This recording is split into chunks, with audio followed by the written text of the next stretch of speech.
Assalamualaikum warahmatullahi wabarakatuh. Perkenalkan, nama saya Cecep Amru Roman Nugroho dengan NIM 122370052 dari kelas Valuasi Tambang RA.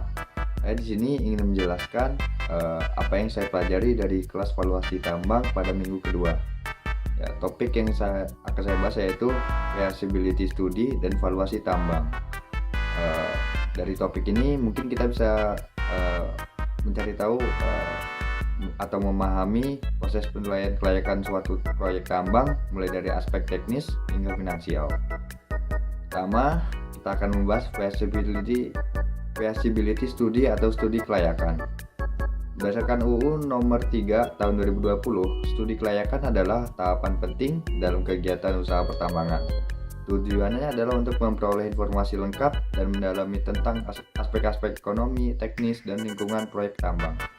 Dalam studi kelayakan, ada beberapa hal yang perlu diperhatikan. Di antaranya adalah metode penambangan yang paling optimal, sesuai dengan kondisi ore body, perkiraan biaya modal dan operasi, serta studi awal tentang pengolahan dan pemulihan mineral. Tak kalah penting, kita juga harus memperhitungkan ketersediaan infrastruktur seperti air, listrik, dan transportasi, serta memperhatikan isu lingkungan. Selain itu, ada komponen penting lain yang menjadi bagian dari studi kelayakan.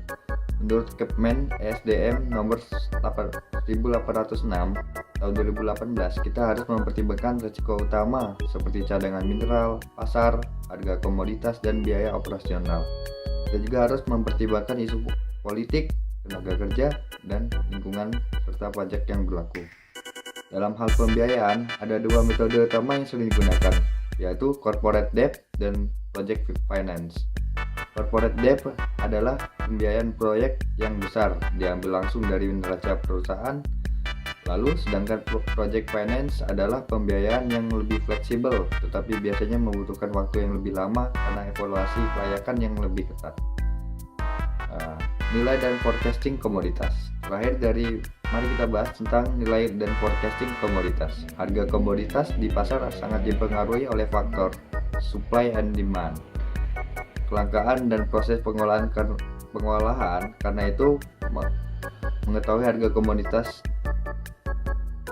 di masa depan menjadi faktor yang kritikal dalam melakukan valuasi tambang dan menentukan apakah proyek tambang tersebut layak secara ekonomi atau tidak.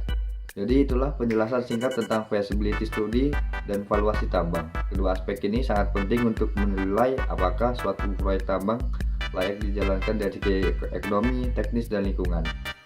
Terima kasih sudah menonton video ini. Wassalamualaikum warahmatullahi wabarakatuh.